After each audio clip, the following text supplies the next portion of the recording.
Hey, I'm DJ Too Much with Six Figure DJs, and today we're going to talk about why having a contract is so important.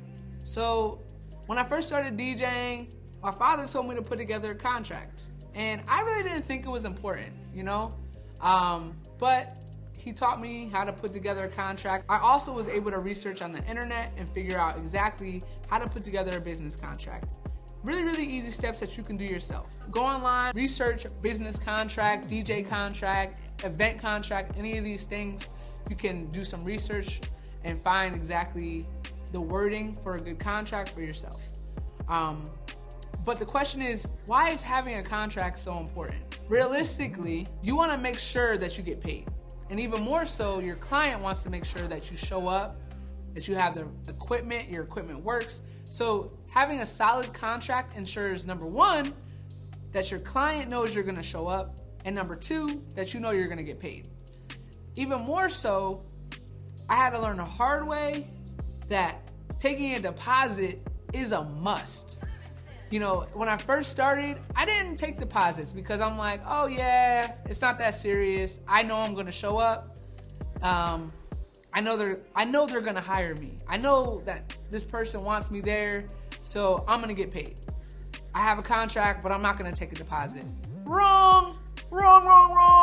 You wanna make sure you take a deposit, because once a person pays a deposit, that's really them investing in you. And once they've invested, they're not gonna cancel, especially if your contract states that if they cancel, they're not gonna get their deposit back.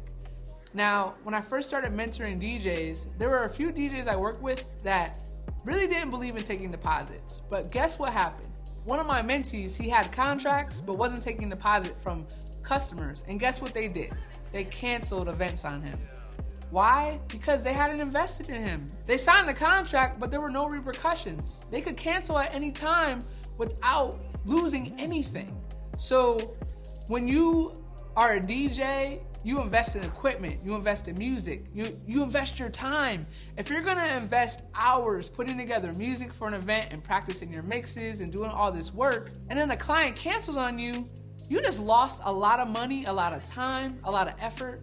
So you wanna make sure that doesn't happen to you. So you wanna make sure in your contract, there is a deposit that you take beforehand in order to book your client. So whether you call it a reservation fee, or a retainer, or a deposit, make sure you take a percentage of the full amount up front so that you can guarantee that this person wants you at their event, you're gonna show up to the event, they're not gonna cancel on you last minute, and when you show up, you're gonna get paid, or they pay you in advance.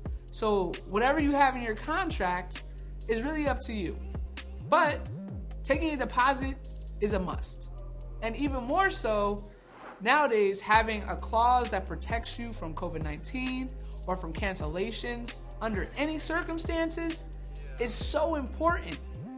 So having a DJ contract is really the first step in really making it a business.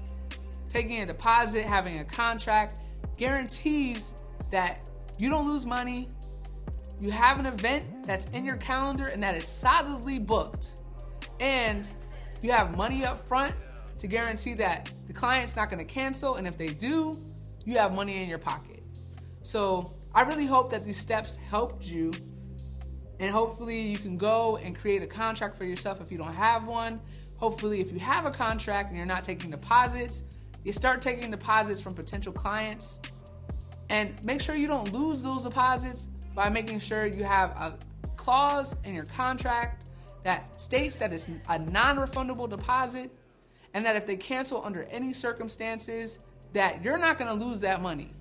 So protect yourself, protect your business, protect your DJ brand. All this is so important. I'm DJ Too Much with Six Figure DJs, and I really hope you enjoyed this information and found it helpful.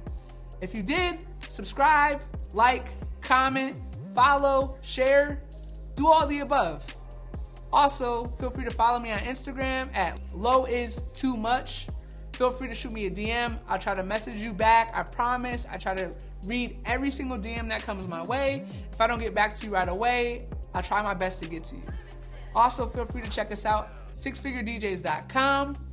Follow us at Six Figure DJs on Instagram. Until we meet again, I'm DJ Too Much. I'll check you later.